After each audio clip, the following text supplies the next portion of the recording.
பொன்னியின் செல்வன் நான்காம் பாகம் மணிமகுடம். அத்தியாயம் 19. சிரிப்பும் நெருப்பும்.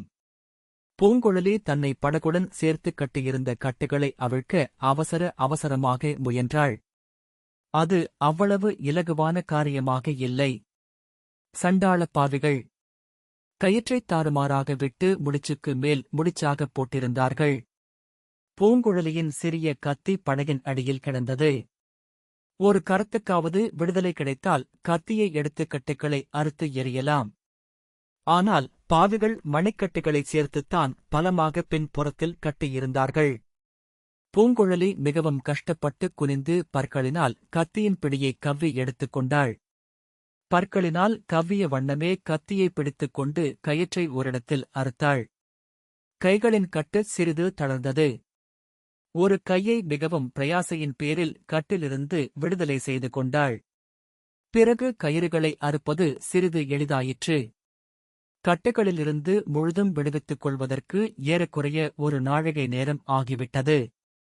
இந்தச் சமயத்தில் ஓடைக்கரை மீது காலடி சத்தம் கேட்டது. பிறகு ஒரு நிழல் தெரிந்தது. தன்னைக் கட்டிப் போட்டவர்களில் ஒருவன்தான் திரும்பி வருகிறான் போலும். அல்லதுதான் கட்டுகளை அவிழ்த்துக் கொண்டு தப்பிவிடாமல் பார்த்துக் கொள்வதற்காக ஒருவனைப் பின்னால் விட்டு வைத்துச் சென்றிருக்கிறார்கள் போலும். அவன் தன் கண் முன்னால் தெரிந்ததும் கையிலிருந்து கத்தியை அவன் மீது எறிந்து கொன்று விடுவது என்று பூங்குழலி தீர்மானித்துக் கொண்டு அதற்கு ஆயத்தமாக கத்தியை பிடித்துக் கொண்டிருந்தாள். ஆனால் எத்தகைய ஏமாற்றம்! பூங்குழலி, பூங்குழலி என்று சேந்தன் அமுதனுடைய குரல் கேட்டது. அடுத்த வினாடி அமுதனுடைய பயப்பிராந்தியுற்ற முகம் ஓடைக்கரையின் மேலிருந்து எட்டிப் பார்த்தது. பூங்குழலி கத்தியை இடுப்பில் செருகிக் கொண்டாள். அமுதனும் அவளைப் பார்த்துவிட்டான். பூங்குழலி, நீ உயிரோடு இருக்கிறாயா என்று சொல்லிக் கொண்டே பாய்ந்து ஓடி வந்தான். நான் உயிரோடிருப்பது உனக்கு கஷ்டமாயிருக்கிறதாக்கும். வேண்டுமானால் உன் கையாலேயே கொன்றுவிட்டுப் போய்விடு. ஆனால் அவ்வளவு தைரியம் உனக்கு எங்கிருந்து வரப்போகிறது என்றாள் பூங்குழலி. சிவா, சிவா, எவ்வளவு கொடூரமான வார்த்தைகளைக் கூறுகிறாய்! நான் எதற்காக உன்னைக் கொல்லப் போகிறேன்? நீதான் உன் வார்த்தைகளினால் என்னைக் கொல்லுகிறாய் என்றான் அமுதன். பின்னே சற்று முன்னாலேயே ஏன் வந்திருக்கக் கூடாது? கட்டுக்களை நானாக அறுத்து விடுவித்துக் கொள்ளுவதற்கு எவ்வளவு கஷ்டப்பட்டுப் போனேன் தெரியுமா என்று சொல்லிக்கொண்டே பூங்குழலி எழுந்து நிற்க முயன்றாள். கால்கள் கயிறுகளில் தாறுமாறாக சிக்கிக் கொண்டிருந்தபடியால் தடுமாறி விழப் பார்த்தாள். அமுதன் அலறிப் புடைத்துக் கொண்டு அவளைப் பிடித்து விழாமல் தடுத்தான். ஐயையோ, இப்படியா பாவிகள் உன்னைக் கட்டிப் போட்டுவிட்டுப் போனார்கள்? உடம்பெல்லாம் தடித்துப் போயிருக்கிறதே என்றான். இப்போது இவ்வளவு கரிசனப்படுகிறாயே? சற்று முன்னாலேயே வருவதற்கு என்ன? மறுபடியும் அப்படியே கேட்கிறாயே? உனக்கு இப்பேற்பட்ட ஆபத்து வந்திருக்கிறது என்று நான் என்ன கண்டேன்? நீ என்னை போ போ என்று விரட்டினாய். நான் போய்க் கொண்டிருந்தேன். பின் எதற்காகத் திரும்பி வந்தாய்?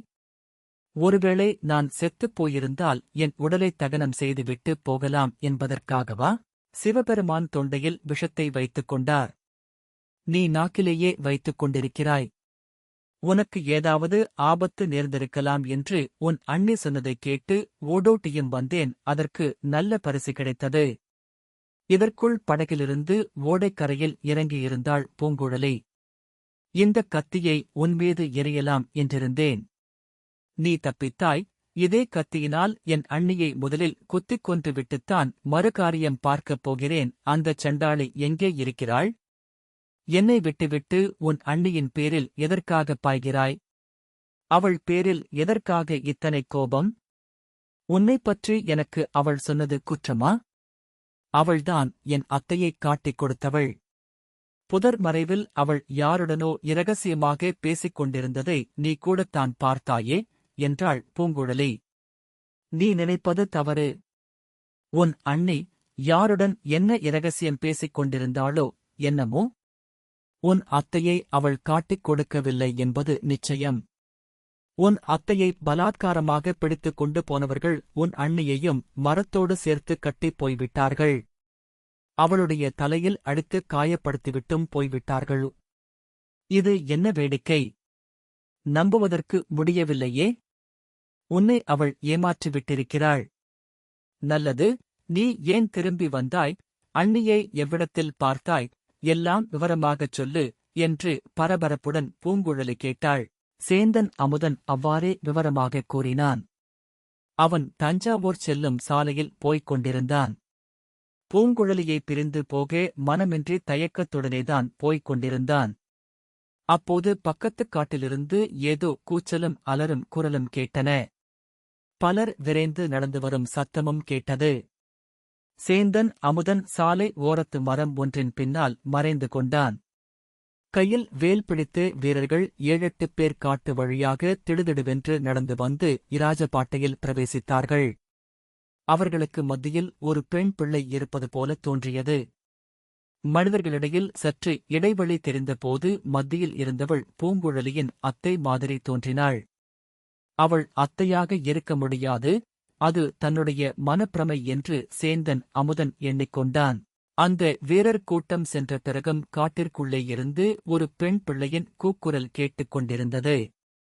சேந்தன் அமுதன் முதலில் நமக்கு என்னத்திற்கு வம்பு? நம் வழியே நாம் போய்விடலாமா என்று நினைத்தான். ஆனாலும் மனது கேட்கவில்லை. யார் அலறுவது என்று பார்த்து, தன்னால் ஏதேனும் உதவி செய்ய கூடுமானால் செய்யலாம் என்று எண்ணிக் கூக்குரல் வந்த திசையை நோக்கிப் போனான். அங்கே ராக்கம்மாள் மரத்தில் கட்டப்பட்டிருந்ததைக் கண்டான். அவள் தலையிலிருந்து இரத்தம் வழிந்து முகமெல்லாம் ஒரே கோரமாயிருந்தது. அமுதனுக்கு அருகில் நெருங்கவே பயமாயிருந்தது. மனதைத் திடப்படுத்திக் கொண்டு சென்று கட்டுக்களை அவிழ்த்துவிட்டான். அவிழ்க்கும் போதே, இந்த அக்கிரமம் யார் செய்தது?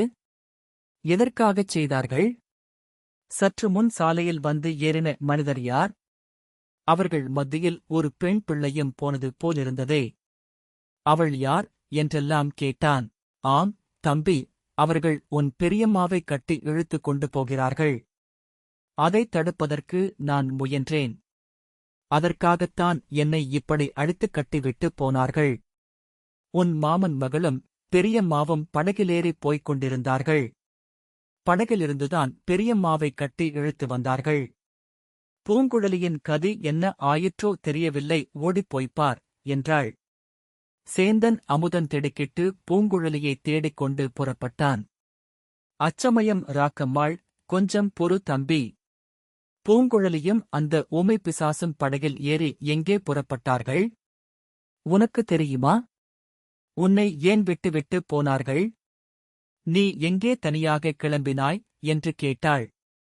இப்படி அவள் கேட்டது, முக்கியமாக ஊமை பிசாச்சு என்று சொன்னது சேந்தன் அமுதனுக்கு பிடிக்கவில்லை.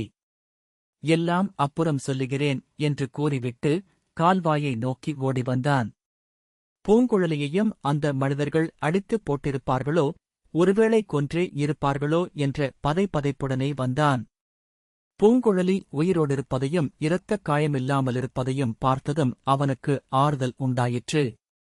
இந்த விவரங்களைக் கூறிவிட்டு, பூங்குழலி, இப்போது என்ன சொல்லுகிறாய்? உன் அண்ணியின் பேரில் நீ கோபித்துக் கொண்டது தவறுதான் அல்லவா என்று சேந்தன் அமுதன் கேட்டான். நீ சொல்லுவதைக் கேட்டால் அப்படித்தான் தோன்றுகிறது. அவளை எந்த இடத்தில் விட்டுவிட்டு வந்தாய்? அங்கே போய் பார்க்கலாம், வா என்றாள் பூங்குழலி. அவள் அங்கேயே இருப்பாள் என்பது என்ன நிச்சயம்? அங்கே இல்லாவிட்டால் அக்கம் பக்கத்தில் இருப்பாள். இல்லாவிடில் நம்மை தேடிக் கொண்டு வருவாள். அமுதா, நானும் என் அத்தையும் படகில் ஏறி எங்கே புறப்பட்டோ என்று அன்னை கேட்டாள் அல்லவா? ஆம், கேட்டாள். நீ அதற்கு மறுமொழி சொல்லவில்லையே? நிச்சயந்தானே? நிச்சயந்தான். ஊமை பிசாச்சு என்று அவள் சொன்னதும் எனக்கு உண்டான அருவருப்பினால் மறுமொழி சொல்லாமலே வந்துவிட்டேன்.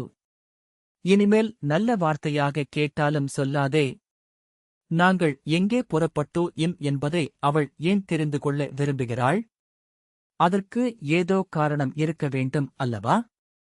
அமுதா, அத்தையை பிடித்துக் கொண்டு போனவர்களுக்கும் அன்னைக்கும் தொடர்பு இல்லை என்று நிச்சயமாகச் சொல்ல முடியாது. அன்னையின் மூலமாக அவர்கள் உளவறிந்து கொண்டு, தங்கள் காரியம் முடிந்ததும் அவளை அடித்துக் கட்டிப் போட்டுவிட்டு போயிருக்கலாம். அப்படியில்லாவிட்டாலும் அண்ணி வேறு ஏதோ துர்நோக்கத்துடனேதான் எங்களைத் தொடர்ந்து வந்திருக்க வேண்டும். ஆகையால் அவளுடன் ஜாக்கிரதையாகவே நடந்துகொள். முழுவதும் அவளை நம்பி மோசம் போய் விடாதே. பூங்குழலி, உன் அண்ணியின் சந்நிதானத்தில் உன் அண்ணன் ஊமையாக இருந்து விடுவான் என்று சொல்லியிருக்கிறாய் அல்லவா? அதுபோலவே நானும் இருந்து விடுகிறேன். பேச வேண்டியதையெல்லாம் நீயே பேசிக்கொள். இதைக் கேட்டு பூங்குழலி சிரித்தாள். உன் சிரிப்பு என் செவிகளுக்கு இன்னமுதாயிருக்கிறது. திருநாவுக்கரசரின் தேவாரப் பதிகத்தைப் போல் இனிக்கிறது என்றான் அமுதன். ஏதோ தவறிச் சிரித்துவிட்டேன், அதைக் கேட்டு ஏமாந்து விடாதே. என் உள்ளத்தில் அனல் பொங்குகிறது, நெஞ்சில் நெருப்பு பற்றி எரிகிறது. நெஞ்சின் தாபத்தைத் தணிப்பதற்கு இறைவனுடைய கருணை வெள்ளத்தைக் காட்டிலும் சிறந்த உபாயம் வேறு இல்லை என்றான் சேந்தன் அமுதன்.